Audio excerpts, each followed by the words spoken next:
જિંદગીમાં ક્યારેય હરેરવું નહીં. સુખ દુઃખ તો બધાના જીવનમાં આવવાના ને આવવાના જ તે.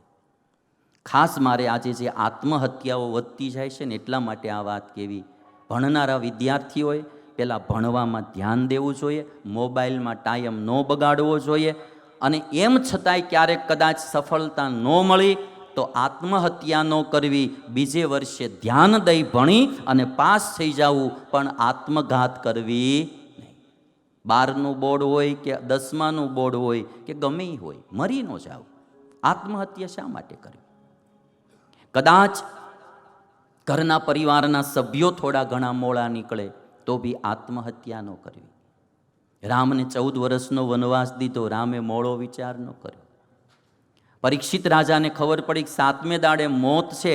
પરીક્ષિત રાજાએ નથી અંધશ્રદ્ધાનો માર્ગ અપનાવ્યો, નથી પાપનો માર્ગ અપનાવ્યો, નથી આત્મહત્યાનો અપનાવ્યો, સત્સંગના માર્ગમાં લાગી ગયા. જો તમે નારદજીનું જીવન જો, ભૂલ થઈ એકવાર, પણ પછી સત્સંગમાં લાગ્યા, પરમાત્માને પામી ગયા, નારદની પદવીને. નારદ જો તો સત્સંગથી આગળ વધ્યા, પરીક્ષિત બી સત્સંગથી આગળ વધ્યા, અને આજ ધ્રુવજીનું જોવો તો પણ સત્સંગથી આગળ વધ્યા. એટલે મારે કહેવું કે દુઃખમાં હરેરવું નહીં. બધાના જીવનમાં કૃષ્ણ ભગવાનને સગો મામો કંસ હક નહોતો લેવા દેતો. હગ્ગો પોતાના ફઈનો છોકરો શિશુપાલ આખી જિંદગી કૃષ્ણ ભગવાનને નડ્યો. કૃષ્ણ ભગવાન કોઈ દી હરેર્યા નથી. રામચંદ્ર ભગવાનને પોતાની સાવકીમાં કૈકેયીએ 14 વર્ષનો વનવાસ દીધો. ધ્રુવજીને પોતાની સાવકીમાં અને પિતાએ વનમાં મોકલાયો. ઘરના જ નડે કોણ ભાઈ? સુખી બી ઘરના જ કરવાના અને દુઃખી બી કોણ કરવાના?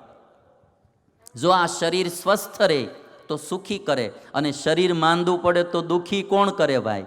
શરીર જેટલું દુઃખી કરે એટલું બીજું કોઈ ન કરે. જેટલું આપણા આત્માને નજીક એ જેટલું સુખી કરે એટલું જ જ્યારે વિપરીત થાય ત્યારે દુઃખી કરે. શરીર સુખી બી કરે, શરીર દુઃખી બી કરે. દેહના સગા સંબંધી સુખી બી કરે, દુઃખી બી કરે.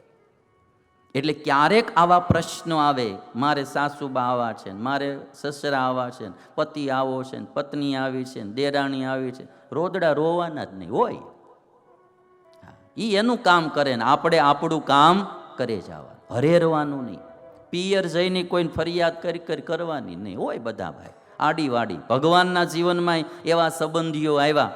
સ્વામિનારાયણ ભગવાન હતા, રઘુનાથ દાસે આખી જિંદગી હક ન લેવા દીધું. ઈશ્વર જ્યારે અવતાર લઈને આ દુનિયામાં આવે તો એના જીવનમાં આવા પાત્રો આવે તો આપણા જીવનમાં આવે. હરેરવાનું નહીં ક્યાં રે. જિંદગીની આમ એક બહુ સરસ ભજન છે કે ઘુંઘરૂ કી તરા બજતા રહા હું મેં. ઘુંઘરું હોય ને પગમાં વાંકે, ક્યારેક કે આ પગમાં બાંધે મને, ક્યારેક કોઈ ઓલા પગમાં બાંધે, ક્યારેક કોઈ હાથમાં લઈને વગાડે, પણ મેં મારું વાગવાનું બંધ કર્યું નથી. ઘુંઘરૂ કી તરા બજતા રહા હું મેં. એમ જીવનમાં સુખ દુઃખ બધું આવે, આપણે આપણું સત્કર્મ, આપણે આપણું કાર્ય કરતું રહેવું. નેગેટિવ માર્ગે ન જવું ક્યારે, કોઈને નડવા. ધ્રુવજીનો ઈ બી પ્લસ પોઈન્ટ, નેગેટિવ માર્ગે ન ગયા, પોઝિટિવ માર્ગે ચડી ગયા. એટલે ઘુંઘરૂ કી તરહ બજતા રહા હું મેં. કર્ણનું જીવન જો, મેં મહાભારત વાંચ્યું જ્યારે, એટલું બધું દુઃખથી ભરેલું કોઈ પાત્ર હોય મહાભારતમાં, એ કર્ણ હતા. સજ્જન માણા, શૂરવીર માણા, પ્રામાણિક માણા, નીતિમાન માણા, અને આખી જિંદગી દુર્યોધન ભેગી કાઢવી પડી. એના આત્મામાં દુઃખ કેવું થતું રહેતું છે, મજબૂરી કેવી. કુંતીનું સંતાન, કર્મની ગતિ ગણો કે જે ગણો તે, જો કાંઈ ન થયું હોત તો હસ્તિનાપુરનો રાજા કર્ણ થાત ભાઈ, મોટો ભાઈ. પણ બિચારાને આખી જિંદગી દુર્યોધન એ કાવતરા કરે, છળ કપટ કરે, ષડયંત્ર કરે. કર્ણને એક બી ષડયંત્ર ગમે નહીં, સજ્જન માણા, પણ છતાંય સાથે રહેવું. ઘુંઘરૂની તરહ બિચારાને વાગ્યા કરવું, ઘડીક આ પગમાં ઘડીક ઓ પગમાં, પણ કર્ણ ઠેઠ સુધી હરેર્યા નહીં. છેલ્લે કૃષ્ણ ભગવાને આવીને કહી દીધું મહાભારતના યુદ્ધ પહેલા, કર્ણ તું કુંતીનો દીકરો છો, તું 5 પાંડવનો મોટો ભાઈ છો, તને હજી કહું, તું પાછો વળી જા, પાંડવોના પક્ષમાં વળી જા, યુદ્ધ અટકી જશે અને તું રાજા બની જશે. કર્ણ કહે છે કે મેં એકવાર વચન દીધું દુર્યોધનને કે મિત્રતા મરતા સુધી નિભાવીશ, હવે મારાથી ફરાય નહીં. એટલે દાનવીરમાં કર્ણનું નામ આવે. આપણે તો ઉશીના લઈને ફરી જાય, જરાક વિચાર કરવો પડે, આ કર્ણની ભૂમિના માણસ. કર્ણ કે મારાથી ફરાય નહીં. અને એટલા માટે કોઈ કીધું કે ઘુંઘરૂ કી તરા બજતા રહા હું हो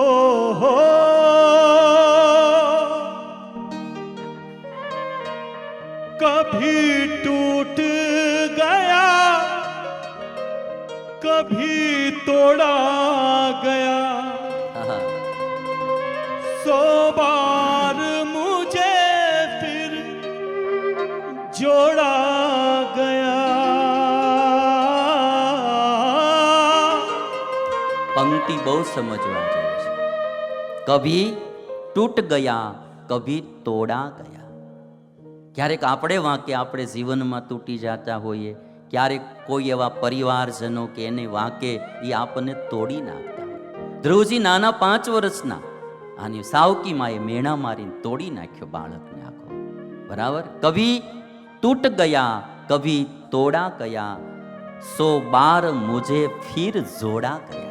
પરંતુ માં સુનીતિ એવી મળી, ગુરુ નારદ મળ્યા, જીવને વળી પાછો ભગવાનમાં જોડી દીધો. જિંદગી ક્યારેય આપણે એવું ધારીએ કે હવે કંઈ અંધારા જ દેખાશે, હવે કંઈ થશે જ નહીં, એવું માની જ ન લ્યો. ક્યારે જીવનના દિવસો પલટે, ક્યારે ગરીબી જાય, ક્યારે પાછા હારા દિવસો આવે, ક્યારે સૂર્યોદય થાય, કાંઈ નક્કી જ ન હોય. એટલે સૂર્ય મને તમને રોજ શીખવાડે કે ગમે એવો ધગધગતો ને પ્રકાશિત સૂર્ય હોય તોય સાંજે અસ્તને પામે. અને સૂર્ય બીજો મેસેજ આપે કે ગમે એવો અસ્ત થઈ ગયો હોય, ધીરજ રાખો, વળી પાછો સૂર્યોદય થાય, વળી પાછો સૂર્યોદય થાય. અને એટલા માટે જીવન છે ને, તમે કોણાર્ક સૂર્ય મંદિર ગયા હશો, જગન્નાથપુરી પાસે કોણાર્ક સૂર્ય મંદિર, એમાં 3 પ્રકારના સૂર્યની મૂર્તિ રાખવામાં આવે. એક સૂર્યોદય થતો હોય એ સમયની સૂર્ય મૂર્તિ, એકદમ સૌમ્ય મૂર્તિ હોય, સૂર્યોદય થતો હોય ને એ મૂર્તિ. પછી બપોરના 12 વાગ્યાનો ધગધગતો સૂર્ય, આકરા પાણીએ એ મૂર્તિ જોવામાં આવે. અને સાંજનો અસ્ત પામતો સૂર્ય, ઉદાસ મૂર્તિ જોવામાં આવે.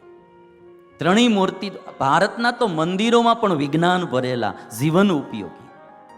ઉદય થતો હોય ત્યારે માણસ પ્રફુલ્લિત મુદ્રામાં હોય, અને જ્યારે બહુ પ્રકાશિત થઈ જાય એટલે થોડો ગુસ્સો અને પાવર આવી ગયો હોય, રોબ આવી ગયો હોય, એટલે આમ થોડીક આકરી મૂર્તિ હોય.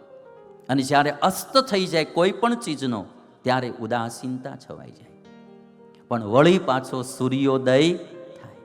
એટલે કયો, કભી તૂટ ગયા કભી તોડા ગયા, 100 બાર મુझे ફિર જોડા ગયા, કભી તૂટ ગયા કભી તોડા ગયા.